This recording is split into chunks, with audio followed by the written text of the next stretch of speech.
Ladies and gentlemen, boys and girls, and dreamers of all ages, welcome to the Disney Countdown Show. Remain seated, please. Permanecer sentados, por favor.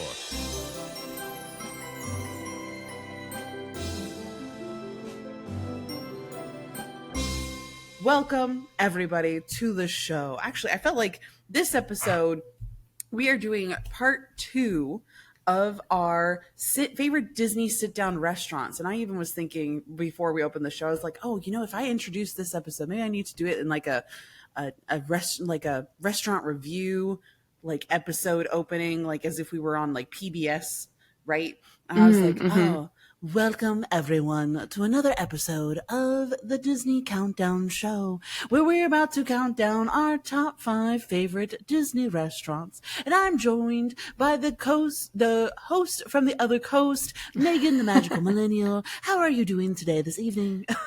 I am doing absolutely wonderful. I am better than expected. I got back from my bachelorette party this weekend. And not to say that I'm surprised that you're alive, but I'm glad to see you're alive. Thanks. Thank you. Yes, there's not a lot of sleep to be had over that weekend, but we went to bed early last night, which I'm very proud of myself. I did it, and I'm doing great. We're slowly but surely recovering and getting ready for the big day, which is as soon as this episode airs, it'll be in 4 or 5 days, which is crazy. That's crazy. Yeah, I know. But exciting. I will say if y'all listened to the last episode, you know that I'm not going to be able to make it out to Megan's wedding because of the family reunion that's coming up. And as the family text messages have been going also and getting closer, I'm like, oh, I wish I was heading out to Megan's wedding. That's always how it happens. And I'm just like, I'm excited. This is extended family that I have not seen in a very long time, but I am having the serious FOMO, which it'll still be fun. I'll be able to see everybody's pictures and everything from Megan's wedding. So it'll be okay. It'll be okay. Yes, it'll be great. I seeing like family again. I've never had a family reunion. So really? No, we've never done like an official one. So that's kind of cool that you get to do that. And well, this is Dad's side of the family because he has of course, as I'm doing this, all the people are texting me and the phone notifications are going off. That's Danny's fault. We blame Danny for that one. That's Producer okay. Danny. Anyway, so on my father's side of the family, he technically has like 8 siblings or something crazy like that, just from because he's the only stepchild in this side of the family. So they have adopted us and loved on us, and it has been a really, really great time. So it's cool to see that whole extension because we're literally spread out everywhere across America. So this is our one time to be able to come together. That's awesome. Yeah. Yeah, it is pretty cool. Very cool. I always thought it was like so admirable that you could organize something like that because we have kind of the same. You know what? We're all in California. My entire family, like dad and mom's side, and we still can't get a family reunion together now. But the fair thing is, we always hang out with like cousins and like throughout the year. Do you know what I mean? So we are able to see each other periodically throughout the year for birthdays and holidays and stuff. So that's probably why we don't do like a big family reunion. But I've always been very curious and interested to do that. So that's really cool. You got to take all the video and pictures. Right. So one side of the family is all the way in like Colorado, mountains of Tennessee, middle of Georgia, stuff like that. So it is harder. You're really spread out. Really spread out. And then there's so many other people that have now married into the family that when it comes to holidays and stuff, we never see each other during the holidays either. Yeah. So getting everyone together is like, that's, it's a good thing to do. Yeah.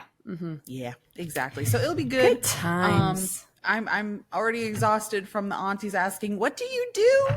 What's a podcast? What's a Disney Countdown Show? And so I'm already kind of mentally preparing myself for those questions. Yeah, we'll see. Luckily, mom and dad know enough of what I do. Like, so you know how some parents, you'll hear other influencer friends talk about like, my parents don't even know what I do. And I'm like, luckily mom and dad are very on top of it. They are very aware of what I do. So they can actually talk in defense of like, no, this is Danielle's job. It's a legit thing. Mm-hmm. It's not weird. Right?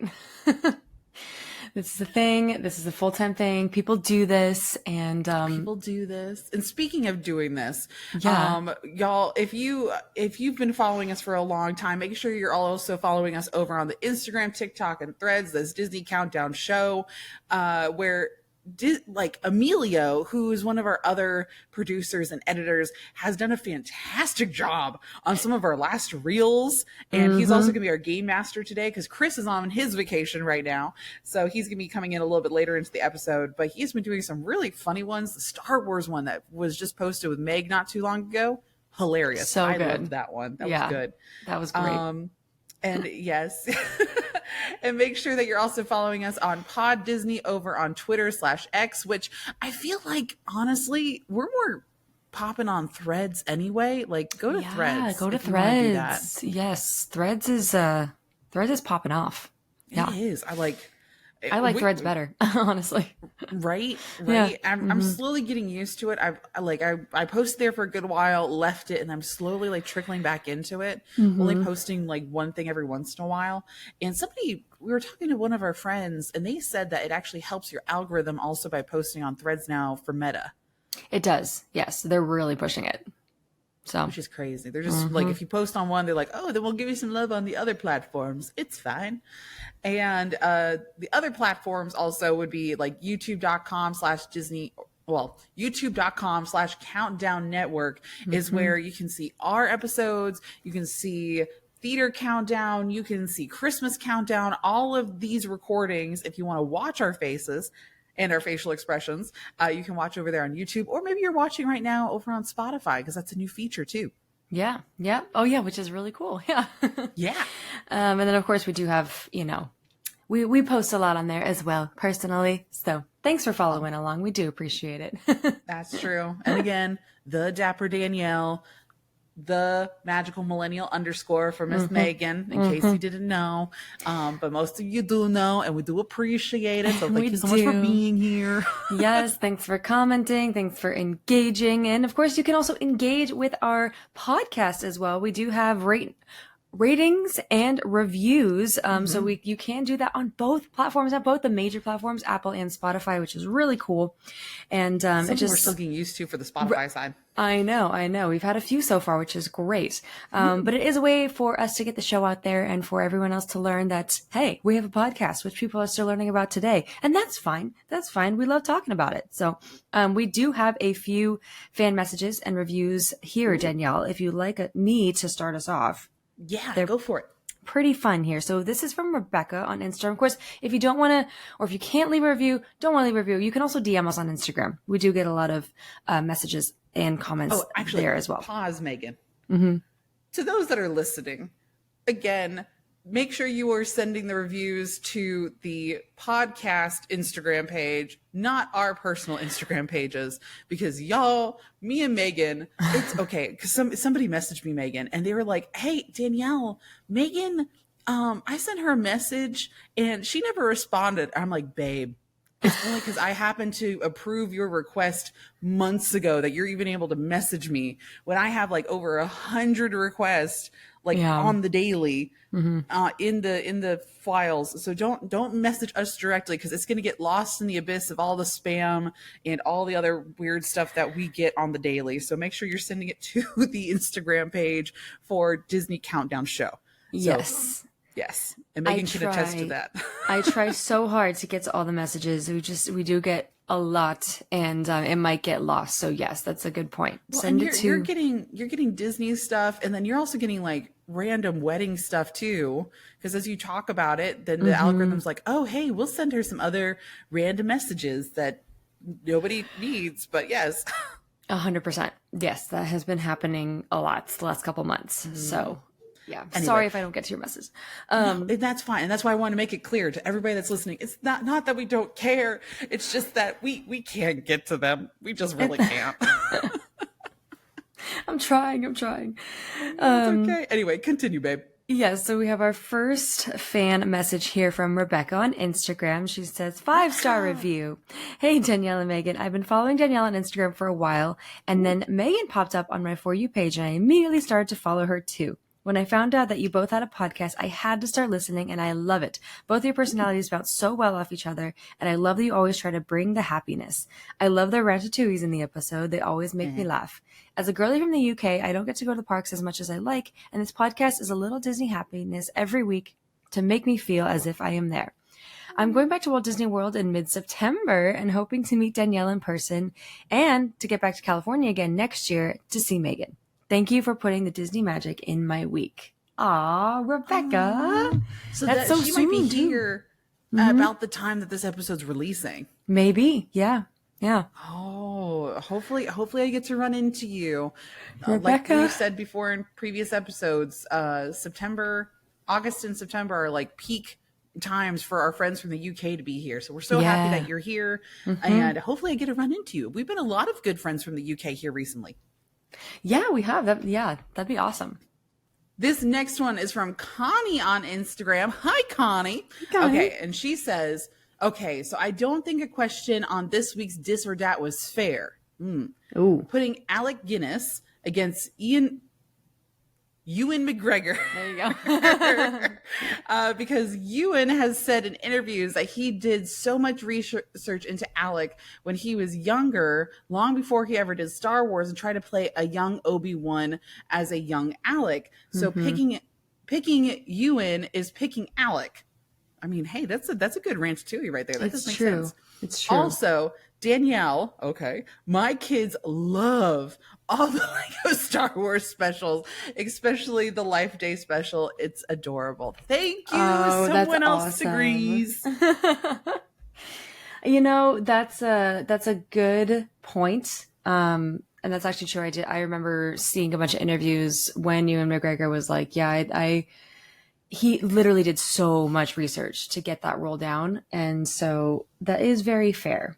That's fair that you say that and agree that it wasn't fair to have to choose. So, and also because he got more movies, like, let's be real, and a show. He got a whole show. You know what I mean? Right. And I think we kind of mentioned that a little bit in the episode. I think we did. So, Connie, you are validated. Thank you for saying that. Absolutely.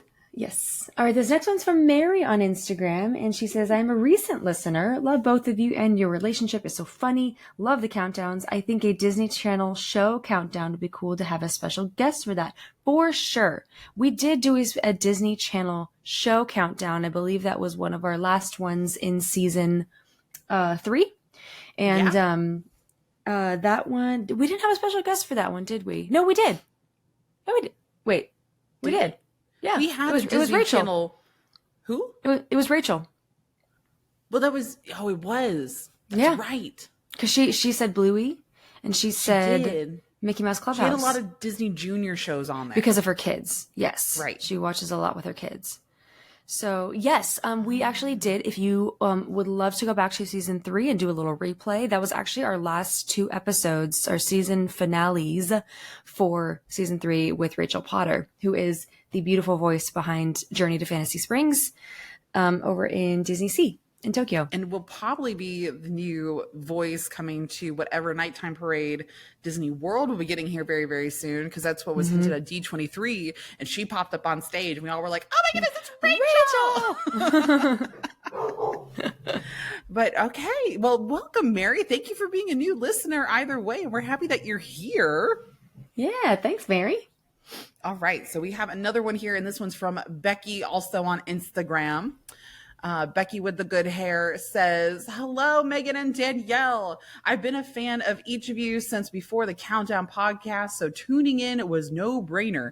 I usually listen during my long commute to and from work, but on the day when I'm not commuting, I put it on at at my barn and my horse Rosie, and I love to listen along. Hi, Rosie. Hey, Rosie. I love that. My best friend and I have been fortunate enough to visit Disney World every couple years, and now that I've recently gotten married, I can't wait to be able to explore the parks with my husband, who has never been to Disney. Thank you both for everything you do. Thanks, Becky, and congratulations on getting married. Oh, that's so awesome. Random Ratatouille. So Danielle, when I was younger, my grandfather owned a farm, and he had horses, and there was one horse that I got to name, and Danielle, being such a creative and literal child, decided to name the horse Pokey Tan, because his fur was pokey and he was tan. Pokey Tan the horse, he was a good old horse. I don't know why. I'm such a creative child I was. Mind you, I was like 4. Oh my gosh, that's hilarious. Pokey Tan, because he was pokey and he was tan. Okay, but like, that's kind of cute. And I was going to say, was it a Pokemon reference or something? But no, it's because his fur was pokey. It was before Pokemon really popped off. I mean, it was slowly happening at that time, but it was not like a thing. That's hilarious. Pokey Tan. Yeah, so Becky, don't let Rosie judge me in her horse mannerisms. But yeah, Rosie's a beautiful name for a horse. Much better than Pokey Tan. Right. Sorry. Anyway, continue. Too good. Thanks, Becky. This last one is from Catherine on Instagram. She says, can you do an episode of the top major differences to know if you're a world girly about to start planning your first land trip? From booking resorts, Genie Plus strategies, what to rope drop, where to make dinner reservations, etc. So yes, we can definitely do that. That's actually a really good idea for, actually we could, split it up and do like top 5 for worlds coming to lands and vice versa, because you can get very overwhelmed for a person who is used to land going to world, and then for the world going to land, it's knowing exactly what to do. It's getting a little bit more specific because you're going to a much smaller resort with a lot fewer restaurants, hotels. I would say, because we've done tips and tricks before, but it's been more catered towards like first time goers, and generically to both parks. We haven't said, it's to at least to the U.S. parks. We haven't done one specific. So maybe we need to, for if we do that topic, it would be for people that have been to the parks before, or we consider themselves Disney World or Disneyland experts, but maybe they haven't been to the other coast before. So then maybe we can use a little more like specific jargon instead of just like a broad range, if that makes sense. I think that would be good. Yes. And Catherine, I do think that a lot of people would appreciate that if they have a trip coming up, or if they need to know things, if they want to plan a trip, because yes, your first time when you're so used to one park can be very daunting and overwhelming. And I get that. So that's a good idea. We will jot that down, Catherine. Thank you. I like the idea. But okay. So we also, y'all, we just had one of our virtual hangs with our Patreon fam recently in the last month. It was so much fun. It's always great to see you guys. We do have we get deep in the questions too. We did get deep in the questions. Yes. Not philosophical, but like they were asking the deep probing emotional questions. And I'm like, okay, we're going to get into this one. Let's do it. It was a good one though. It was a good hangout. It was very good. Again, always wonderful to see everybody. If you are interested in joining our virtual hangs that we have each month, or if you want access to our bonus episodes that we do every week, every other week, it's, we either end up doing it in the park when we're together, or we have, it's the top 11 through 15 on our countdowns, and they're very fun. They're a little bit more unfiltered and unhinged. So if you want access to that, you can of course join our Patreon fam or become a paid subscriber. We do have a few new Patreons that have joined us. We have Justin, part of our DC 33 tier. Hello. Alexis, Paige, Megan, who is a part of our DC33 tier. We don't get a lot of Megans in the Patreon, so hello to our fellow Megans, but we do have And a few one that Danielles. spells it the same as yours too. Yes. That's true. Megan, very, the best spelling. No, I'm just kidding. I'm kidding. If you spell it anyway, it's fine. It's fine. But hi, Megan. And we also have Mary. So thank you guys for joining. We are so excited to have you. We do have some fun perks, some fun bonuses, depending on the tier that you join. We got pass holder. No, sorry. Is it pass holder? Is the first one?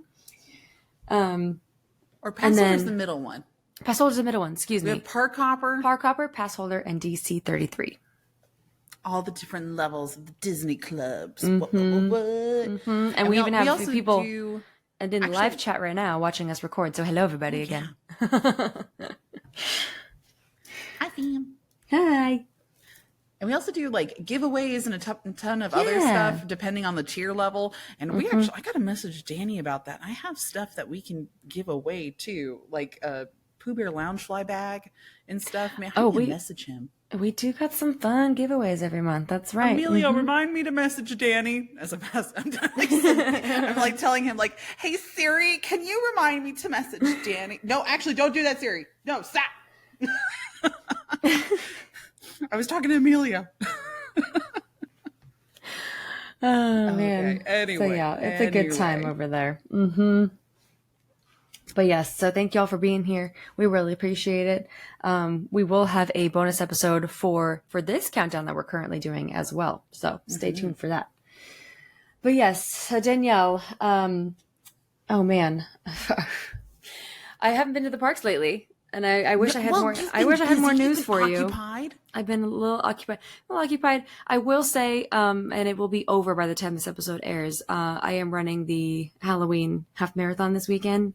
Actually doing the challenge, which I'm looking back. I'm like, why did I do that? Why did I sign up for that? That's a little silly, because it's waking up at 3 a.m. 2 days in a row. It's going to, be physically active for at least a couple hours on Sunday. Saturday's going to be fine. It's just a 10K, but I'm like, Megan, that was a little silly. You should have done that. But y'all, the reason we're doing it is because, and this is because of timing in our lives and everything, me and my best friend Jackie, who is also my matron of honor, we're running buddies. And when it comes to Run Disney, we actually do really like the races. And we really, really wanted to do the coast to coast medal because that hasn't been available for the last 7 years, right? Unless you did, the marathon weekend in January and the half that was also at the end of January. That was both back-to-back weekends in January.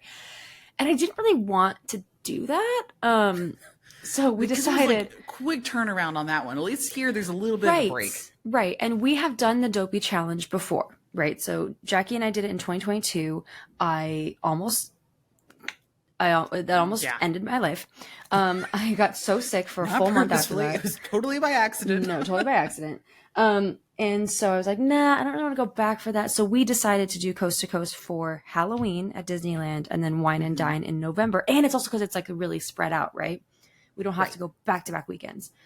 So, and this is the last time that we kind of get to do that because Jackie, I don't know real personal details, but she might be extending her family next year. So we wanted to make sure that this was the time for us to do it just in case. And then we'll take a break. We will take a break from Run Disney for a little bit. Famous last words as I sign up for like the princess half next year or something. That's why we did it. And, we'll see how it goes. I'll keep y'all posted. The merch for the Halloween run is really cute. It's cute. I like the ears and I like the Magic Key shirt. Those are my two favorites. Yeah. Because there's a lot of Run Disney merch that I look at and I'm like, I mean, unless you're like really dedicated to the Run merch, I don't like most of it, but that was the few things of like the ears specifically that I was like, oh, that's actually pretty cute. The ears are cute. I know. They chose really cool Halloween characters to feature on the medals and the merch this year. Yes. Like, Hocus Pocus, Haunted Mansion, and the colors are also kind of interesting. They're it's like a teal-ish or like a light blue mostly that's featured with the black and then the orange. It's the total opposite of the color palette of what they're doing in the regular Halloween merch. Right. Right. It's Yeah, like exactly. opposite side of the color wheel. Like flipped it. Yeah. Yeah. So, but it's super cute. We do have to do the, we got to go get our race packets on Thursday and go check out some merch. So, I am very excited for it. I always, when I'm there and I'm running, I'm like, oh, this is so much fun. I personally hope that it's slightly better than it was in January. Because it just, it was the first race back. Okay. And like, it was different, very, very different than what it was before, which was a little bit of a bummer because like they couldn't shoot off fireworks because it wasn't technically on Disney property. The starting line. You're not gonna be able to shoot off fireworks right now because aren't you all in a heat advisory or something like that? I don't know, probably. I don't think they're going to switch the starting line. I think it's still going to be by the Garden Walk and not actually on Disney property. So that's a City of Anaheim issue, and they can't do that, I guess, at 5 a.m. So we'll see how it all goes. I'm hoping for a fun race. At least like the 10K is always fun because it's usually just all in the parks. Half marathon's a different story. You got to run through the City of Anaheim, but we'll get our medals and be, the first part of the coast to coast will be done. See, and that's kind of the nice thing of like starting, if you are worried about the race not being as cool or like as exciting, like that's why you're starting over on the Disneyland side and then you come to the world side next instead of vice Which versa. We know. It's going to be better. We have the pomp, we have the circumstance, and like the overall vibes because we can control it and it's on our property, so it will have a different vibe and a different feel to it. It might have the rain also because that's the end of a hurricane season, but you never know. It's okay. That's fine. We can do. It's not a big deal. It's just, Disney World they do deliver with their races every single time. So, knowing that we're ending with Wine and Dine, which is like a race that we've never done before, which it's also kind of fun. Like I've done, the Dopey, the Princess, and now Wine and Dine. And, so I'm really looking forward to it. And I think there's a Ratatouille medal in there somewhere, which is amazing. I'm like, yay, yes. I get a little Remy in the medal. So, yeah. Haley in the chat says SoCal is entering a heat wave at the end of this week. Okay, yeah. So we will have heat advisory. So stay hydrated, everyone. Yeah, and Leanne even said, she's like, Megan, I'm tired for you. D23, Walt Disney World, Bachelorette weekend, Halloween half, and then the wedding. And then don't forget, she also threw Oogie Boogie Bash in the middle of all of that. I did. I don't know. I'm exhausted. I'm still recovering. Well, I think we just need to say it's now time for breaking Disney news. We interrupt our program to bring you this Disney news. Okay. Our first breaking Disney story is actually, we got two, all about Encanto. Now, Megan, I have seen all the photos and videos now of that the Encanto meet and greet at Disneyland has updated and changed. Yes. We've have some additions to the Disneyland park, everyone. Isabel and Luisa from the Family Madrigal are joining, Mirabel in Frontierland next to Rancho del Zocalo, which is a wonderful Mexican restaurant over in Frontierland. And they look so good. They look so good, you guys. Luisa looks so good. I was like, oh my God, the casting for this was incredible. On par. Yeah. So they all look amazing. And it's just so cool to see more. We've had Bruno, we've had Mirabel for quite some time. And to have a few more of the Family Madrigal join us, is really, really awesome. So yes, you can meet all three of them over in Frontierland now. Are they like meeting together or are they meeting like two at a time? That's a good question. I have to get to the parks at some point to try and figure that out. I shouldn't be asking. I haven't even, I think, do they even, they started. They just Luisa. I've seen Luisa and Mirabel together. I haven't even seen Isabel really in any videos. Yeah. Unless the algorithm's just not showing them to me. That could be it too. Yeah, that's true. Isabel, it could be like it could be like one of those things where Hero and Baymax, where you might meet one or the other, might meet both. I think it's a lottery in that way. Yeah. Okay. So very Okay. exciting over at Disneyland. But what's going on over there World with Encanto, Danielle? So I've said this in a previous episode, talking about the Encanto show that's currently happening over in Epcot, near the, oh my goodness, what is the building called? The new one. The new one that just opened. The walls finally came down. Half of the meet and greet is for Mickey and Minnie and friends, and then the other side is like this open amphitheater section. Leanne and says Communicore. Thank you, Leanne. Thanks, Leanne. And in Communicore, there's like this festival section, and we were like, okay, this is gonna change when Food and Wine starts, right? Like what's going on with this? Well, they've decided to extend the show. The show was supposed to end September 15th, and it has officially been extended until October 15th. But I'm seeing on multiple platforms that it could be extended into January of next year.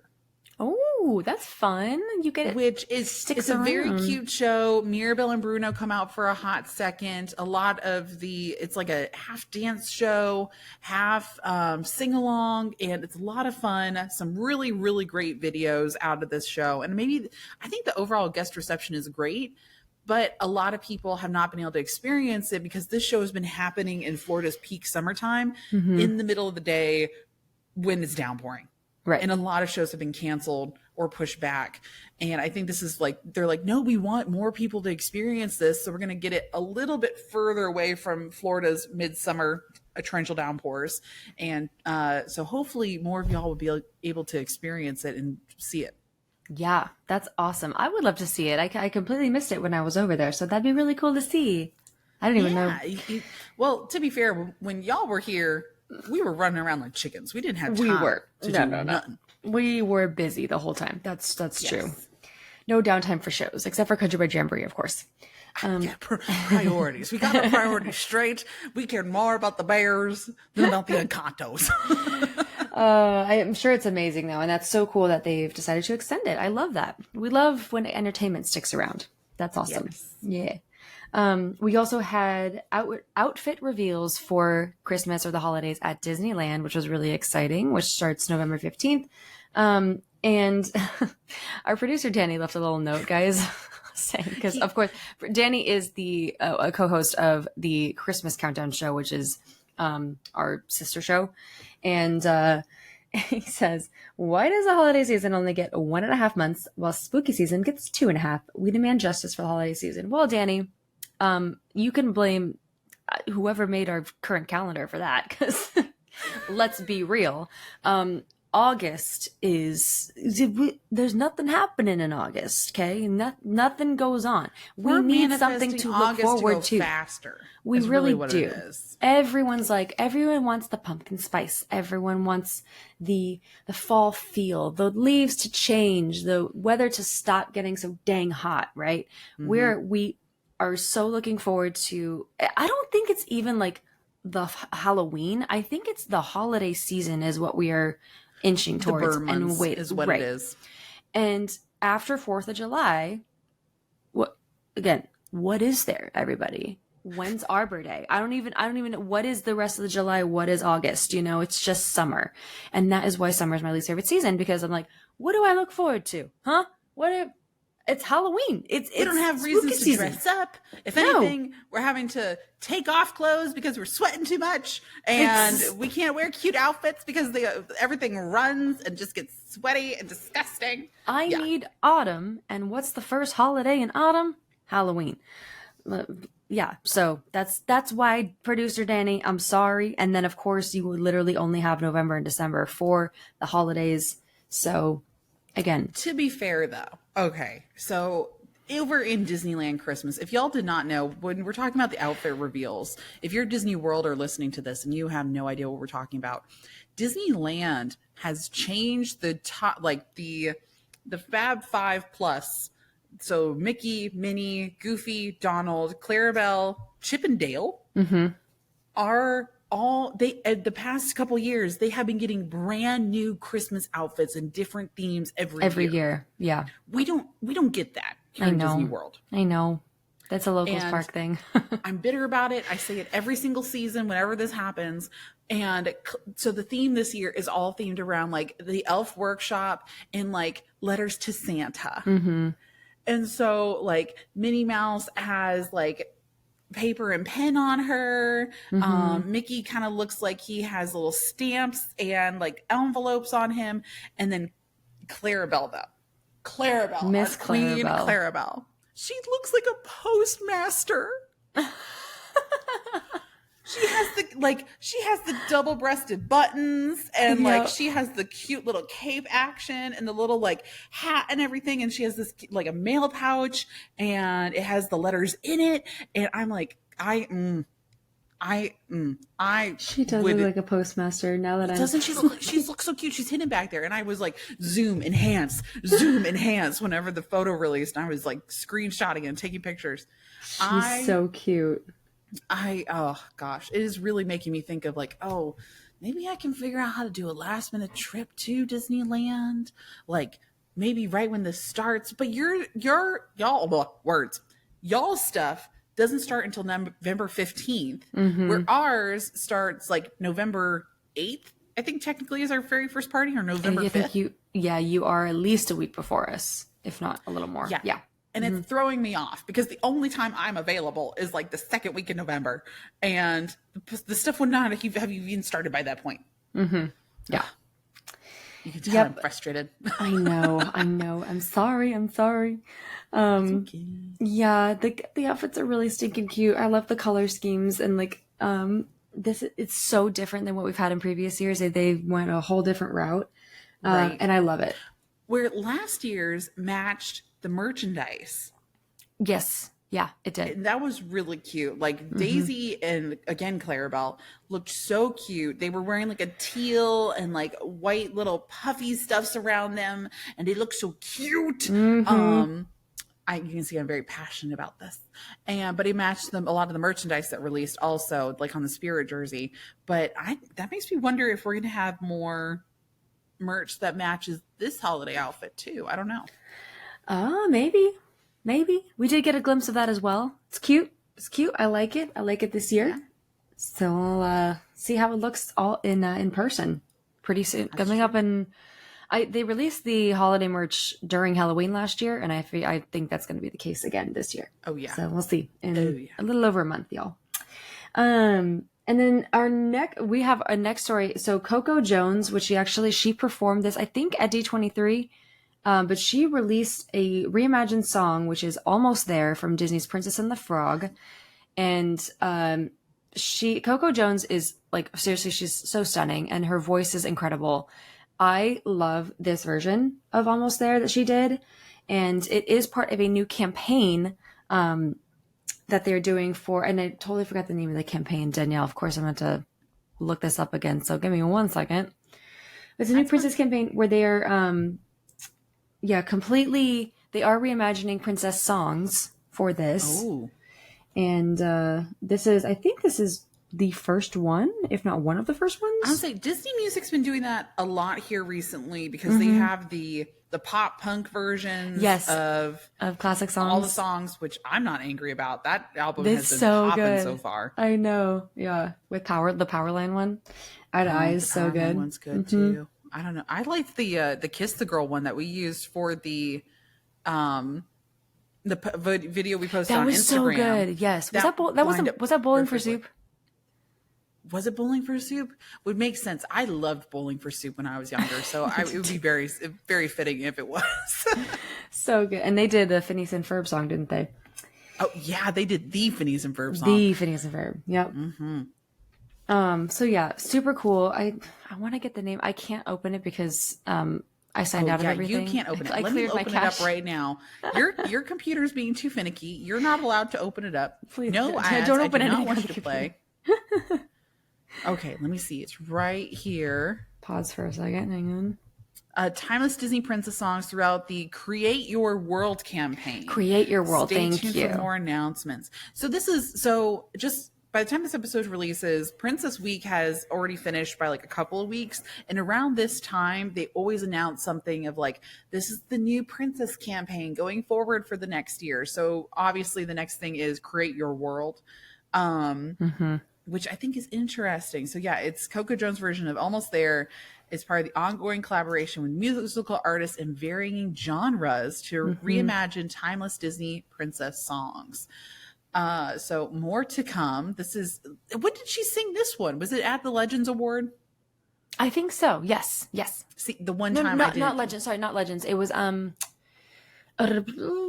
princess panel. Like I didn't go to this the princess concert. Yeah. That one. The one that we couldn't go to because it was happening at the same time as the media thing. It was like the last one. Correct. For the regular show, and we were having to head over to the Honda Center. Yeah, it was in the last one in the day at the expo, the convention center. That's what it was. Yeah. But we heard good things. We saw some video clips. Oh, it was, I watched it. It was so good. She is stunning. Yes. So that's exciting. Yeah, looking forward to that. And then, sorry, you know what I'm excited for? What? Earl's Sandwich returning back to where it belongs. Getting a over at permanent Disneyland. location. Poor Earl of Sandwich. Justice for Earl of Sandwich in downtown Disney. She has gone through the ringer. She has. She's been in like, y'all, everyone's like, some people don't love Earl of Sandwich and says, oh, Earl of Sandwich has changed here over the years. Because we do have one here in Disney World. We have one of the oldest ones actually ever is here in Disney World. And then there's one over in Disneyland. And she has been bouncing around all over Disneyland because of the construction going on. And sometimes when you just want a sandwich to go and you just want a holiday turkey sandwich to be able to take back to your room, that Earl's Sandwich just slaps sometimes. She I'm just delivers. gotta say it. Yes, she does. Yeah, I love Earl's Sandwich. Always have. The full Montague is forever my favorite. And it's sad because that entire side of downtown Disney was supposed to be like torn down essentially because they were trying to make way for a new hotel. And therefore different ways to get into the resort. Yeah, which got scrapped. So unless it's because they got the approval of the extension and they're like, okay, we don't have to squeeze it into one area. We can put the hotel in a different spot now. Correct. Which is, yeah, maybe that was part of it. But I have a feeling they like didn't know what to do for a second because, COVID happened first of all. And then, they got rid of the theater. They got rid of that entire side. So those shops that were over there, for those who remember, like the little cutesy boutique shops, and obviously the movie theater, and then Earl's Sandwich right next door. Closest to Disneyland Hotel. Yes. Yeah. Now, of course, that is Din Tai Fung, and now will be the new Earl of Sandwich location. Also, Porto's Bakery is coming to downtown Disney. It was rumored that they had canceled their contract or they had backed out. They are still coming. Yeah. Okay.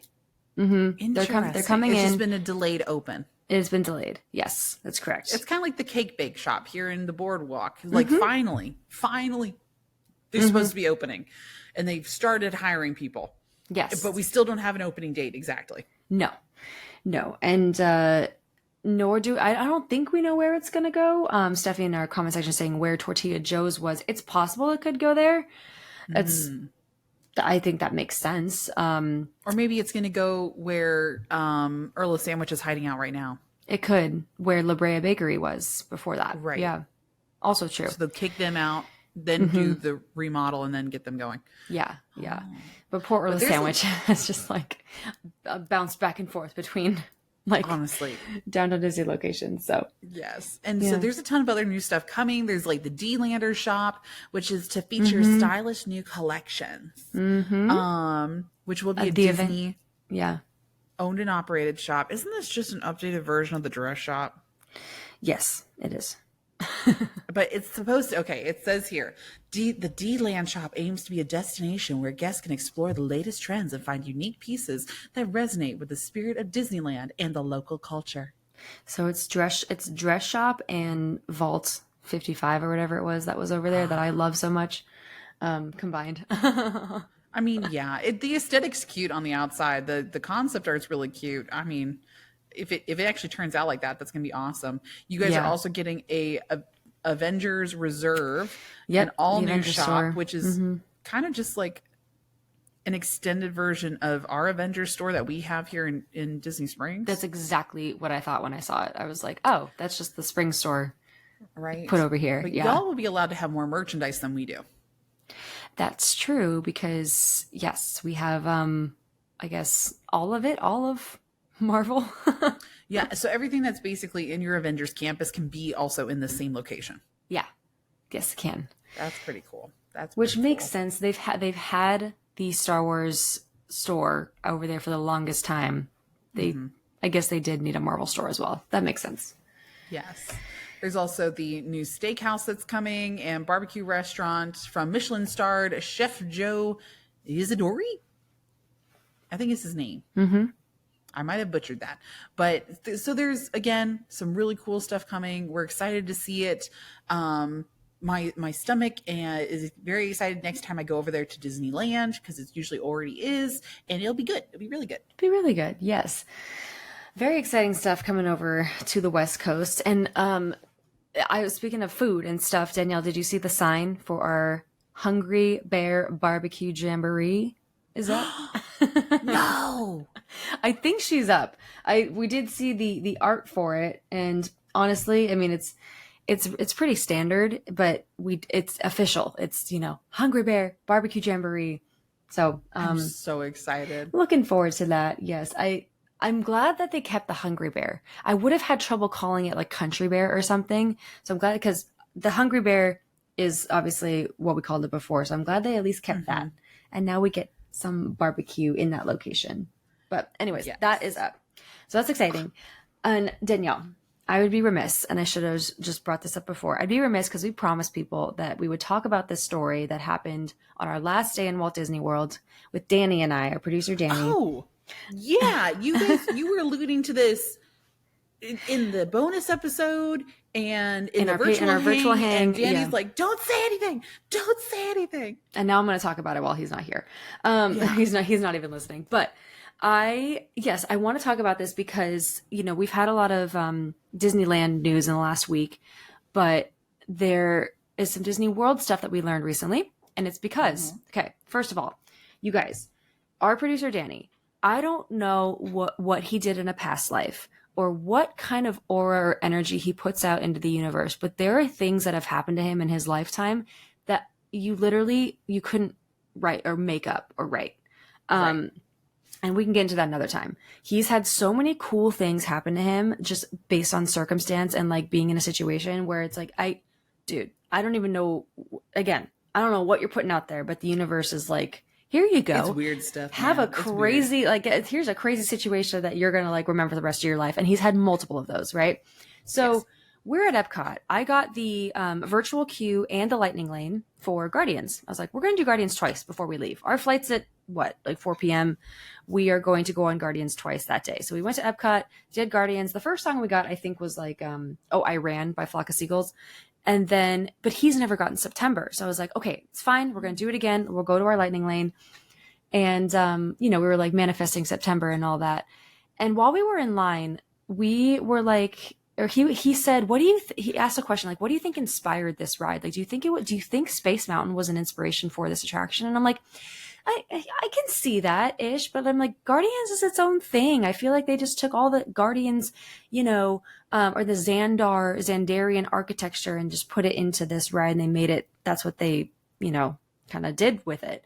I didn't, there might've been some Space Mountain inspo, but he just mentioned that. And he's like, wouldn't it be cool to get a Cosmic Rewind Imagineer on the show and actually talk about the ride? And I'm like, yeah, that'd be really cool. Just like little mini conversation, right? Just like casually. We end up getting September on that last ride before we left, which was crazy. And so he was able to experience it. He had never gotten that song before. So, and it's obviously a favorite, which was really cool. So we're super excited. And while we were in line also, the line stopped. The line stopped for a good 15, 20 minutes. I've never been stuck there for that long. We were still in the lobby area, or like that first entrance, the first room. And I was like, oh my God, Danny, if we don't start moving, we are going to be so late to our flight. And so we did. That's right. we got through it pretty quickly. I think it's because when we went on earlier, they were so backed up after the pre-show. Like you couldn't make it through the door without the entire crowd in that room. So that I think they were trying to get that line moving and then let people go. Okay. And so we did that, got on the ride. We were like zooming to our lift. I'm like, I ordered the lift while we were in line. It's like, we're getting off the ride. Let's go. Let's book it. And so we got to our lift, and it was this woman, and she was super nice. We started chatting, and she mentioned that she worked for Disney. And we're like, oh, that's so cool. Like, you know, what do you do? And then she also and then very shortly after, she mentioned she's an Imagineer. And we're like, wow, you're an Imagineer. And she was our Lyft driver, and she was a Disney Imagineer. And Danny was like, did you work on Cosmic Rewind? And she's like, yes, I did. That was one of my projects. And I'm like, what? Seriously?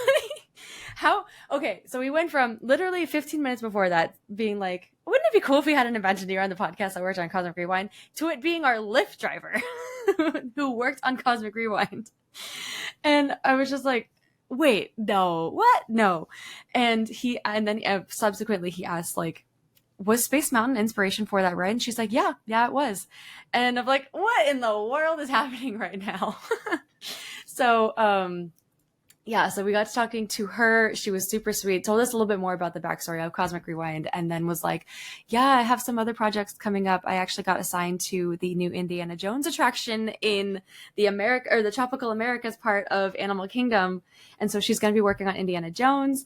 Of course, she said she really wanted to get the Villains Land, or like that's what a lot of Imagineers wanted, but she got assigned to Indiana Jones. And y'all, they gave them a timeline, and she said what the timeline has to look like when they have to be done with quite literally everything that they announced at D23. Everything needs to be done by 2027.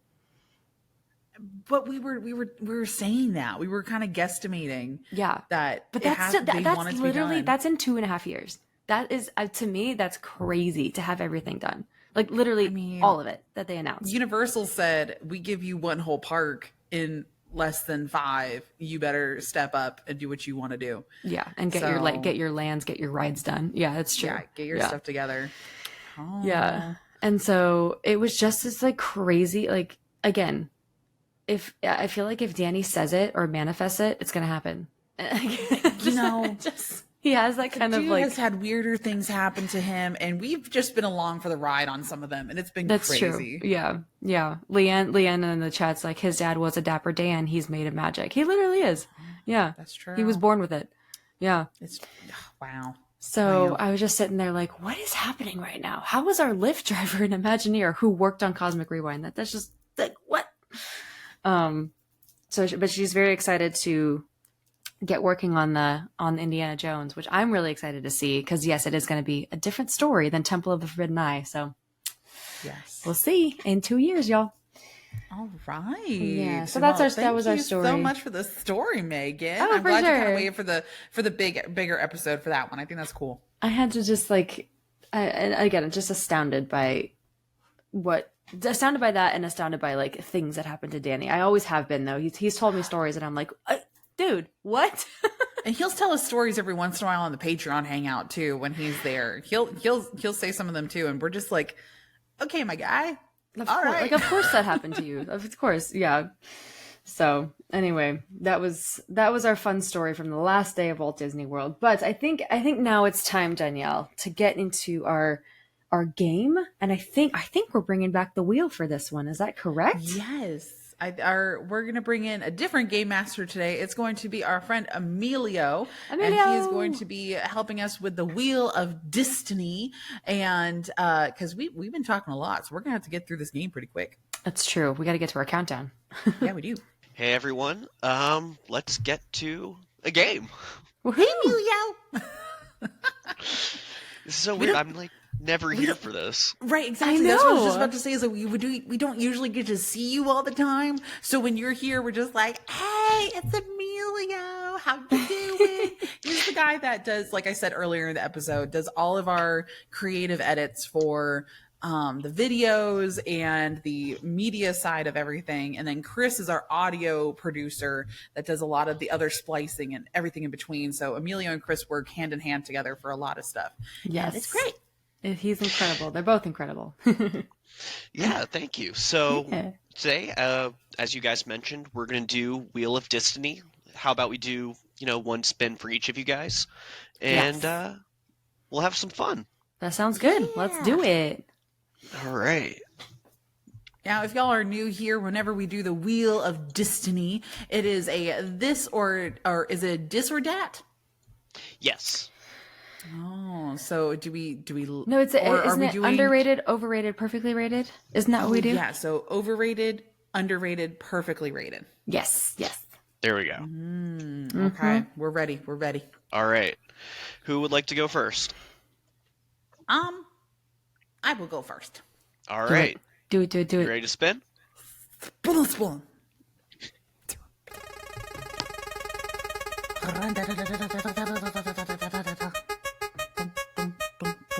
As I'm doing these sound effects for you.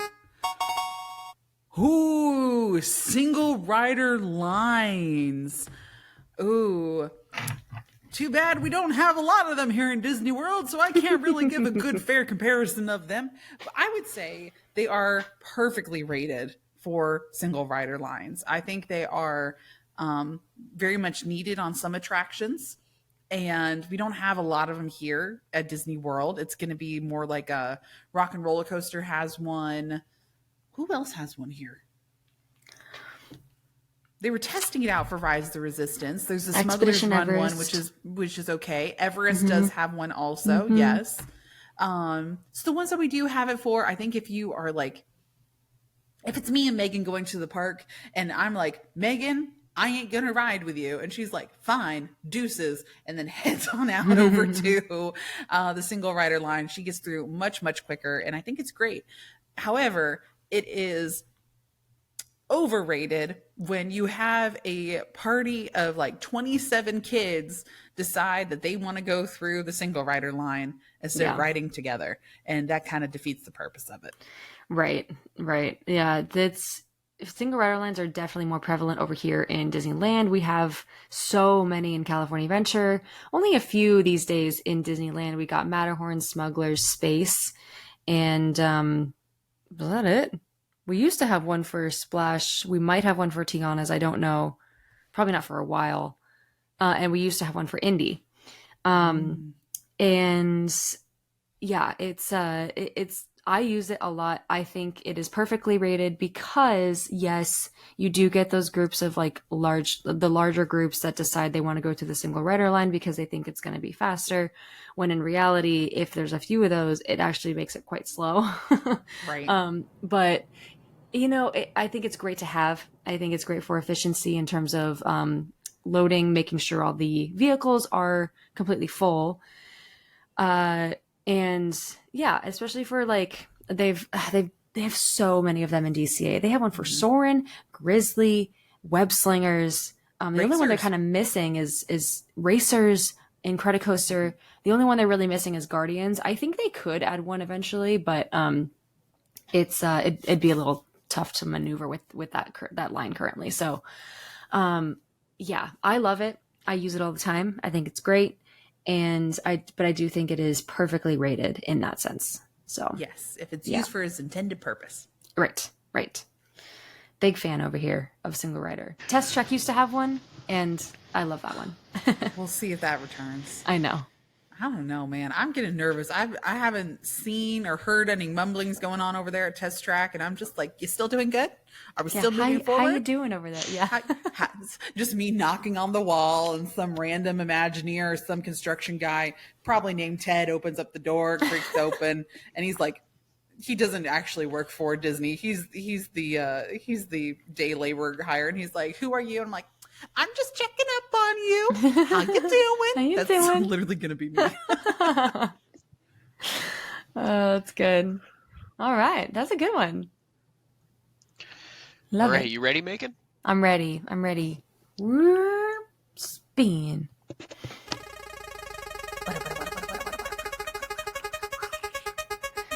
Here we go. What do we got? Oh.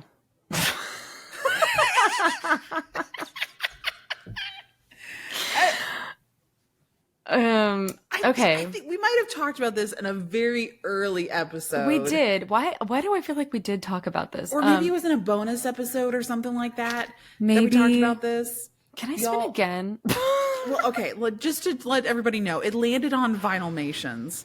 And we have talked about them before, about how I loved them at the time, but they were definitely just a fad thing. Mom has actually specifically asked me to find one of the bigger blank Vinylmations out of nowhere.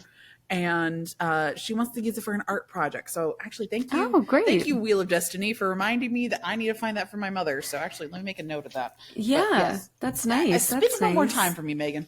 Yeah, Vinylmation, sorry, extremely overrated in my opinion, which is coming from a Funko Pop collector. So sorry, it's not my thing. It is quite the opposite of my thing. I've never been into them. Sorry to my Vinylmation fans. That's okay. Can I spin again, Emilio? Can I get, sorry, I feel like that's cheating, but I want to spin again. No, of course. Here we go. Thank you. Bean. Maggie in the comments says my husband proposed with a Vinylmation. I'm so sorry, Maggie. That's really special. Sorry to Hey, I love the Vinylmations. Oh, this is much a better. good one for you. Here we go. Seeing Space Mountain with the lights on, which of course means it has broken down and you're just stuck there seeing all the tracks, and you probably will have to be pushed all the way back down, at least in terms of the land version. I think this is to me, I think it's, you know what? I'm going to say it's underrated because of how rare this is. And you might think that getting stuck on space is like a bummer, but at the same time, you got to know that Disney fans and like people who love Space Mountain, that is the dream. I haven't gotten stuck on space since I was 7 years old and the lights came on. And trust me when I say I didn't know anything at the time and I was scared out of my mind. I started crying. I was like, I don't like this. We already got stuck on another ride earlier that day. And I was just like, I was having the worst time on the rides. Right. And so we got stuck. The cast member came and they had to push us all the way down. They offered for us to go again because obviously that's what they do when you get stuck on a ride. And I was just like, no, get me off of this thing. I'm done. I don't want to be here. And which was so silly because obviously these days I'd be cheering like crazy and like, you know, being like, oh, this is so cool. It finally happened. So it's just very rare to see it I think on both coasts. And so I would say it's underrated because I'm still dreaming of the day, y'all. I want it to happen again. So hopefully it does. There are so many times that, I've had so many like quick, like I think I'm about to be evac'd kind of things happen of like, they'll turn the lights on for a second and then they'll turn it off and restart the ride. Was it with y'all that we were on People Mover and they turned the lights on for a second? No. I've never seen, and that's the other thing too. I want to see it on People Mover so bad, but it's never happened for me. Yeah. Well, specifically, I would say on Space Mountain, I will only ride Space Mountain with the lights on. So I think it's necessary. Like, don't even put like overrated, underrated. It's necessary for me to be able to ride that thing again. I can do it with the lights on because I can see where I'm going. Without it, absolutely not. Right. But for any other attraction, I did the same thing here recently. I forget what attraction we were on. I was by myself. The lights came on for a hot second and I screamed, yeah! And the people around me were like, what the heck is wrong with you? And I was like, we might get evac'd. And the lights came on, went off again. And I was like, oh, dang it. No. I get excited for a good evac. I love it. Me too. I get excited also. And so, I think it's great. I think it's underrated. And if it ever happens to you, just know there are people that are jealous of you. Okay. So enjoy it. The people that get evac'd off of Pirates of the Caribbean, I know the cast members hate evac'ing that attraction. I know. But I want to be there and I want the cast member to push me in their little galoshes. And that I'm like, why is it always it breaks down either right before or right after I get off the ride? Oh, yeah. Yeah, right. That happened to us. Like, jealous. We were 3 feet away, everybody, from getting off Indiana Jones, and it broke down. So they had to evac us. That's right. We talked about that. Yeah, we were so close to actually being on the ride, but no. Right as soon as we were pulling into the station, our Jeep jerked And then the ride completely shut down. They're like, "Oh, you broke it." I was like, "No." But I mean, which is unfortunate because you want to be broken down in the middle of that attraction. I know. I was like, "You couldn't have done this a minute earlier." Dang it. No, but it was, yeah, it was fun. So anyway, yes, I'm excited for the day that happens again. And, yeah.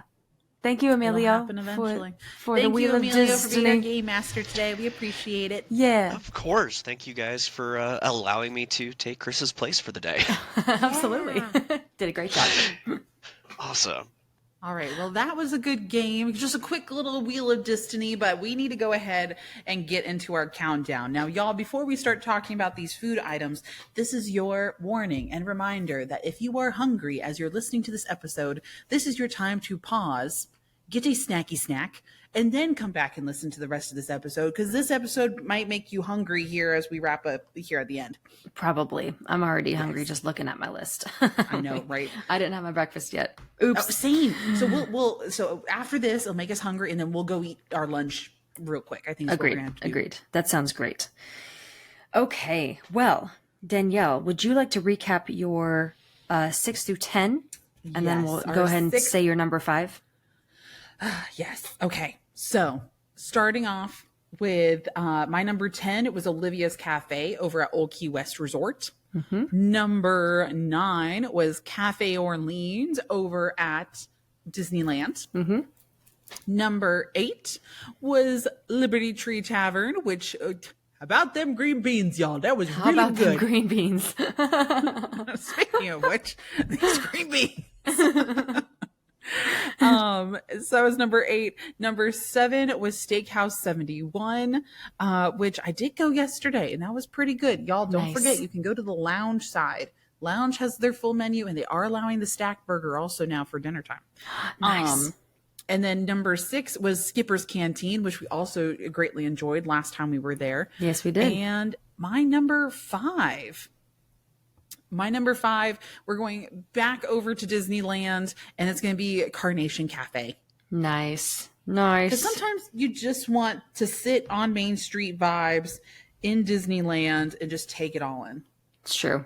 It's true. And they have great menus for breakfast, lunch, and dinner. We got the Mickey waffles, of course. We have Walt's chili. I really want to do breakfast on Main Street, and I haven't had. Oh, a you haven't chance to done really breakfast do yet? that one. I've Okay, done okay. lunch. Lunch Okay. was really good, just like a classic sandwich. And I think they still had the steak fries at the time. Probably. It was One of good. these days, though, we're getting you up early, Danielle, and we'll do breakfast at Carnation Cafe. I still need to try the chimichanga. I need to do a lot of Disneyland in the morning, which I have not Yes. had time or the energy for last 2 times. Yep. We have the better breakfast Ronto wrap as well compared to Hollywood Studios, in my opinion. The tea. Yeah. So one of these days. I love that choice, though. That's wonderful. I love Carnation Cafe. That was my number 9, which I'll go through my 6 through 10 now. So number 10 for me was 50s Primetime Cafe, which is that was a newbie because I had such a good experience there over our trip. Carnation Cafe over in Disneyland was number 9. 8, Goofy's Kitchen. 7, Liberty Tree Tavern. How about them green beans? And number 6 was Skipper Canteen. That's right. We were tied on that one. Yeah, we were very close in our choices. Number 5 for me is also going to be in Disneyland, but this one is going to be Blue Bayou. I do love me some Blue Bayou, not going to lie. It's always a treat to go there. I love the Fantasmic dining package they have right now. And I went there a couple times over the last few months, and the food has been phenomenal. I will say, better than I remember from like pre-COVID times, which is kind of why I like took a break from it, because I didn't have a good experience there with actually an ex-boyfriend years ago. You're like, we need to take a break, not only We're just taking from a him, break. but from the restaurant itself. Exactly. Like I don't know. It was like this. I don't know if the cast member was having a bad day or something. The service was like not amazing. I felt bad. And then I think I can't remember what dish I got, but it was just not, I think I got the chicken and it was so dry. So I took a break, but then I went back recently and like the steak dishes that they have are so good. Like some of them comes with crab, some of them come with shrimp, and like the potatoes are phenomenal. I love starting off with the gumbo, the fantastic package. You can start with the gumbo, and it's so good. And so yeah, it's gotten so much better for me. I love that you can order drinks there now. Couldn't do that before. So you can like get yourself a little hurricane. And yeah, the atmosphere is just it's pretty unmatched for sure in that building. So yep, Blue Bayou, number 5 for me. All right. It is hard to get reservations. Stephanie in the chat is saying, yes, it is hard to get reservations. Yes. However, they do take walk-ins pretty regularly daily. And especially if you have a small group, you have a better chance of getting a table. Oh. Mm-hmm. All righty. Well, my number 4 is kind of, okay, I really debated on this. And this one, it's not because the food itself is like stellar. It's not over the top. It is actually going to be the Disney World version of Carnation Cafe, and it's going to be the Plaza restaurant here on our main street. Oh my gosh. Okay. Yeah. And this one, okay, because it is the smallest restaurant on Disney World property for a sit down restaurant. It is so tiny. Okay. I was going to ask you, where is it? I've never seen it. So when you're looking at the castle, there's Casey's Corner on the left. Yep. There's the ice cream shop on the right. Mm-hmm. It's just around the corner. So as we're heading up that ramp towards Tomorrowland, it's that random wall right there to the right. It was covered up with a screen because it's under refurb on the outside of it right now. I know exactly what you're talking about. Thank you. Yes. Got it. It is hidden away. You have to have a reservation. Sometimes you can join the walk-up list, but it really has not been a thing here recently. But it has like very classic, like they have a turkey sandwich there for the middle of the day. Mm-hmm. Whenever it's Dapper Day, I have good memories associated with it for Dapper Day. The inside is very Art Nouveau style, fixtures and lighting, and the vibes in there are very, very cute.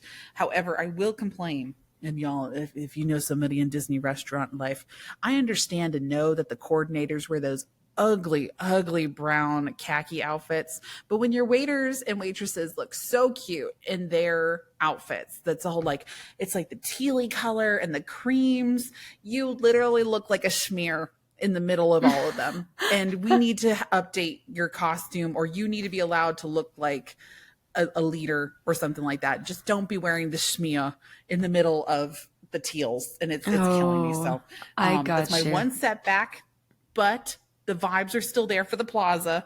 And so for the 50th anniversary, they also had a, what's the thing over at Cafe Orleans that I love? The Monte Cristo? Monte Cristo. Yeah. We don't have Monte Cristos here regularly, but they had a Monte Cristo there for the 50th anniversary, and I got it multiple times in a row, and it was amazing. That's awesome. Okay. Mm-hmm. Oh, dang. See, I was going to say, I've never been there, and I never even really know where it is, but I know it exists. It's that small. It's that hidden away. It's smaller. It's almost the size of the outside patio of Carnation Cafe. If you took that size of that little strip right there, and then one little tiny section of Carnation for that size. Gotcha. So it might be even smaller than our Carnation Cafe, which is kind of crazy. Okay. I think it might be.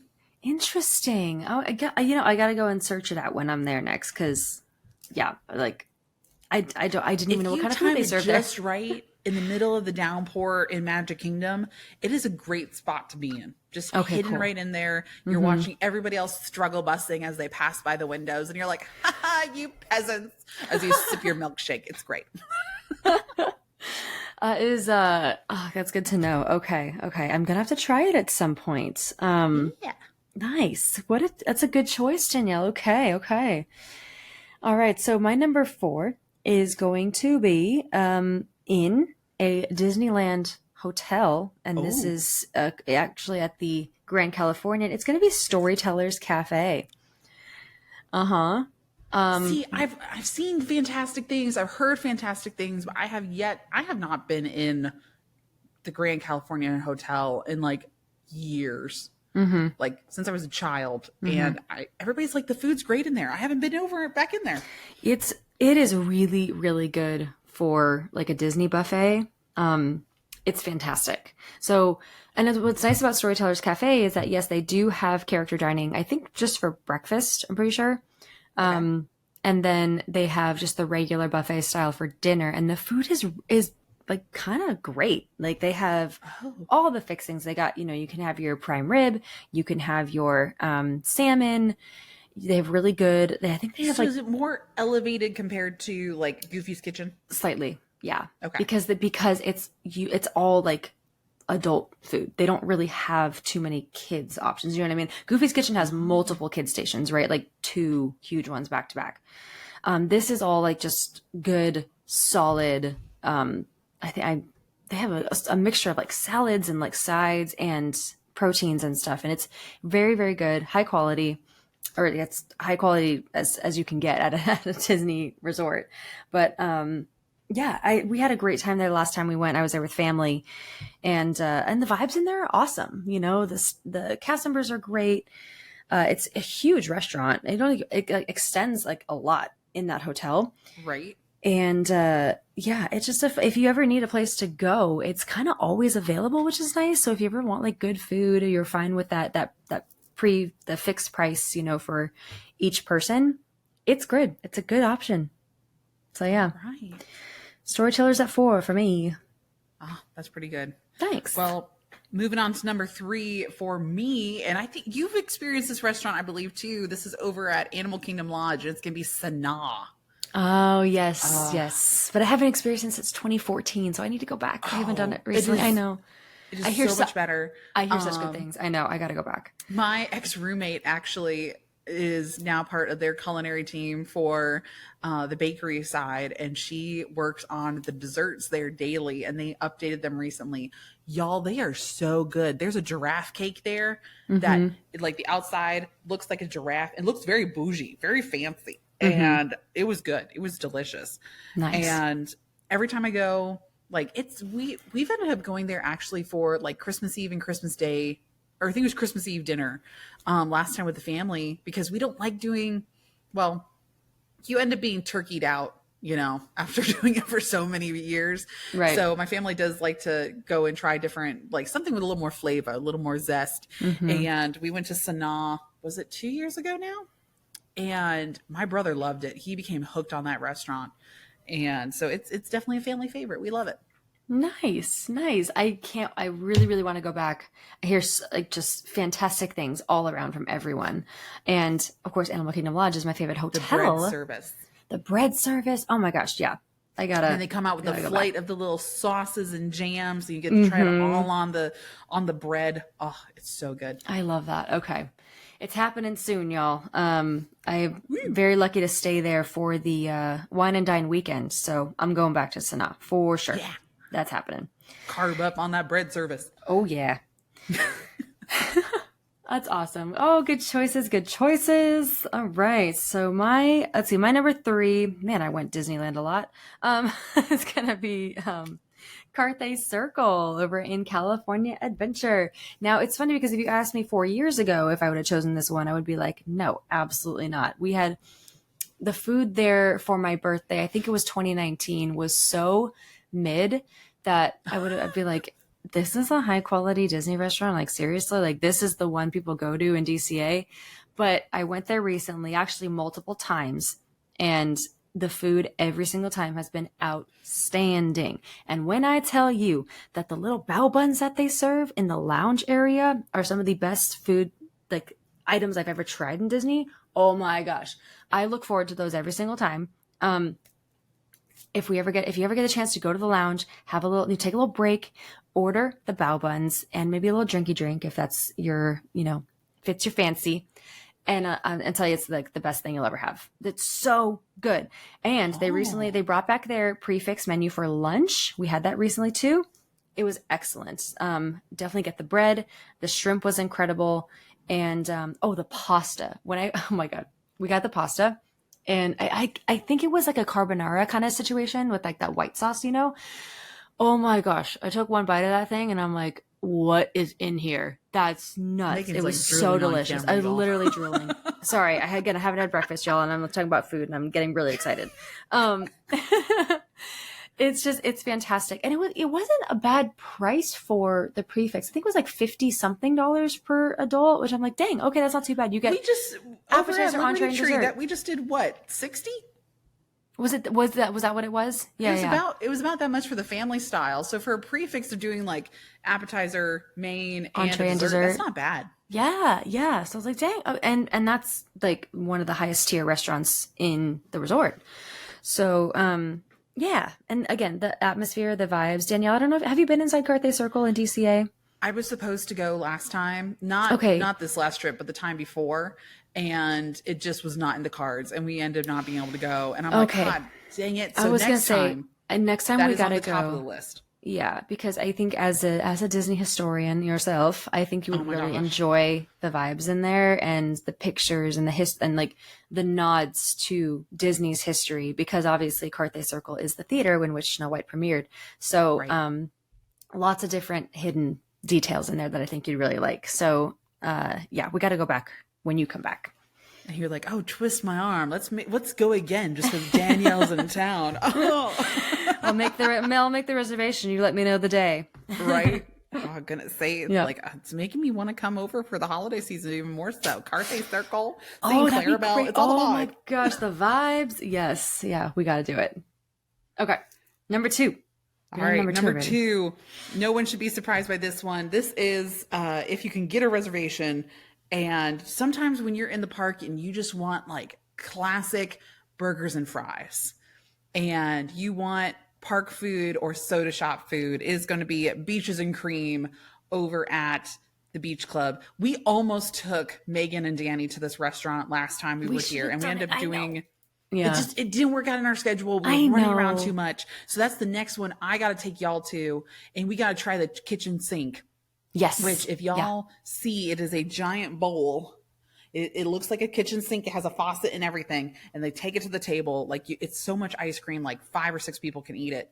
And even with my giant family, like, we have a hard time finishing it. Mm-hmm. And it's every single flavor of ice cream. It's like every single topping, and then a whole can of whipped cream. And then that's the joke, is that like when it comes out, there's these like lights that come on, and then the waitress comes out and she says, "Ladies and gentlemen, this family is coming into a challenge for the kitchen sink, and it includes all these different flavors." And then she says, "And a whole can of whipped cream." And then the response from the entire restaurant is, "A whole can." And that's like the bit that like has been I happening love that. for years, Oh, and I man. love that it's still continued on. Oh, that's great. We got to do that next time. I have to see that. See, even if you just go and witness somebody else ordering the kitchen sink, that's pretty cool. Mom will Yeah. argue that the best sundae is called the No Way Jose, and it's chocolate and peanut butter, and it has also the peanut butter like chocolate chip type things on it too. Oh So man, good. that sounds amazing. Chocolate Yeah. peanut butter with ice cream is my weakness. Yeah, Ugh, get a patty okay. melt there, some steak fries, and you're good to go. Yum. Yeah, I gotta do that next time for sure. I'm bummed that we missed it this trip, but it's happening. Adding it back to the list. Adding it back to the list. That's yes, indeed. I have a full list going for for November. Oh man. Okay, so my number 2 is actually it's gonna be not relatively similar, but you can still get a really good burger at this spot, and that's gonna be Lamplight Lounge over in DCA. Another one that I missed out on. I last know, time. I know, Ah. and so many. I mean, oh man. I think they did such a good job with this remodel. Of course, as you know, it was Ariel's Grotto theming. before Pixar Pier came to be.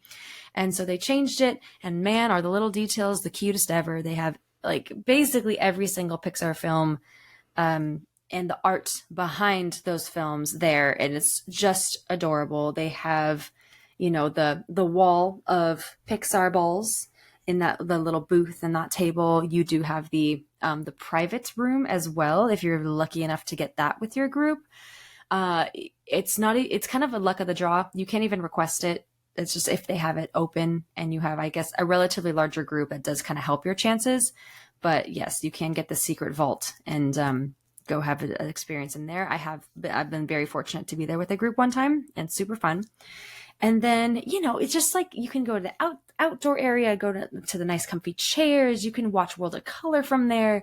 Go get your lobster nachos, your great drinks. Open Ocean with a Splash is my favorite. I think that's my favorite drink in all of Disney. And it's just, talk about vibes. They're quite immaculate in Lamplight Lounge, I will say. I have a smile on my face the entire time we're there. So I love that. I do love my lamplights. Yes. Jelly. Again, that was another one. It was on the list. Didn't get in. Well, we will do it next time you are here for sure. Yes. We got some Megan's DC gonna have to restaurants pull to some hit. strings.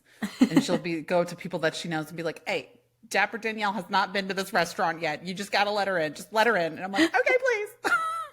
No, it is another one that is kind of hard to get reservations, but they take walk-ins every day. You just kind of have to know when to go because where the break point is where you can sometimes get in.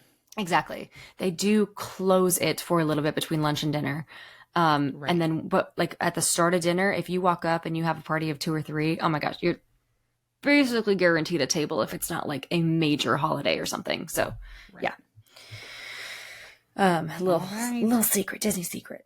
Okay. Are we down to number 1 already?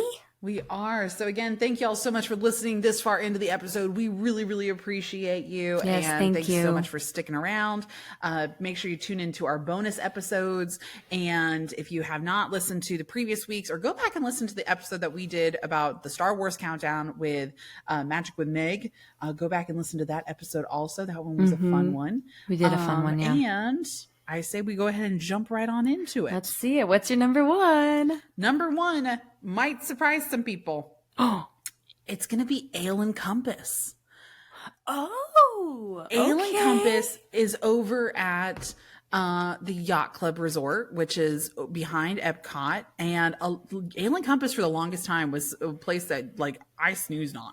I did not love it. It was not someplace that we went to regularly. They remodeled it. They fixed up a lot of the stuff, and it's pretty good. Like for the price point, it's not like a fancy sit down restaurant, but it's not like Beaches and Cream level. It's that in between where it still can be very nice. It is one of my favorite burgers on property. Oh, okay. Surprisingly enough, more so than like what is it? It's the Vermont Cheddar Burger, I think is what it's called. And it's really good, but one of the best deals on property for breakfast because they do a mini, it's not a full buffet. It's a mini buffet where they have like the yogurts and the pastries. You get unlimited drinks plus your regular entree. Oh, that's nice. Okay. So you get normal menu item plus all the extra stuff and your drink. And for the price point, very reasonable. Very, very That's reasonable. great. I love that. Okay. Yeah. Yeah. Nice. I gotta try that. I haven't done that at all. There's so many places I still have to try in World. Let's be real. Right. But that sounds really, really good. Okay. It's not like, and if you're a seafood fan, they have a seafood pot pie thing that it's like a lot and it's good. Yeah. Oh my gosh. I love that. Nice. Fun How fact. about you, Miss Megan? What's your That's number 1? so funny. I just like deleted my entire list. No, here we go. I got it. No, we're good. Panic. Okay.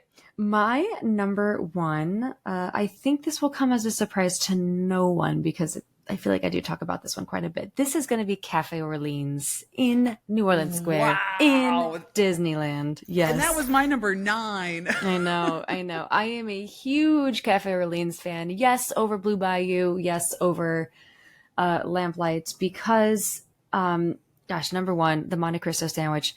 The 3-cheese Monte Cristo, hands down, not even close, my favorite treat of all time in Disneyland.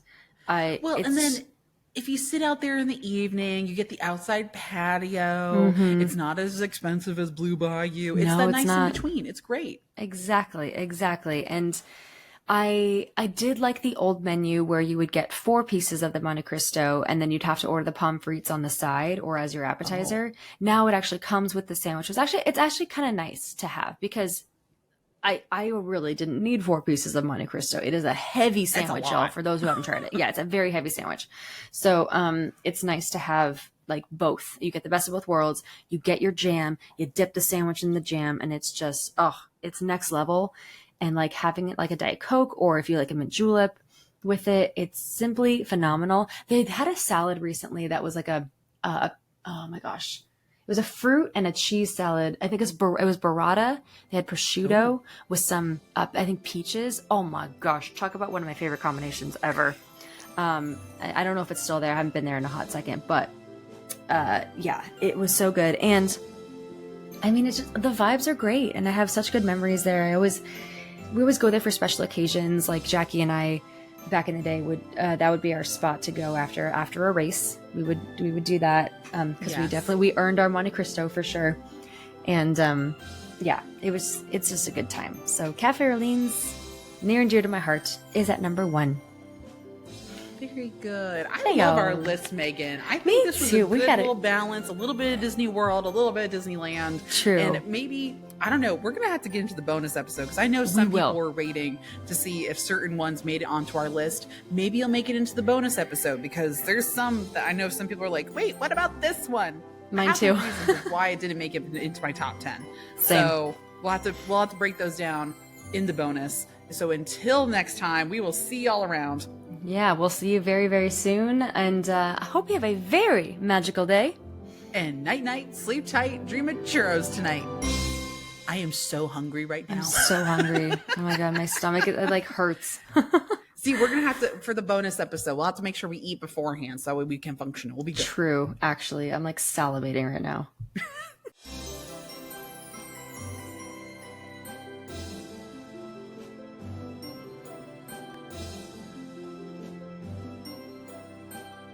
To have your name at the end of our new episodes and to receive a bunch of magical perks, please check out our Patreon via the link in the episode notes. Or visit patreon.com/Disney Countdown Show. We'll see you there.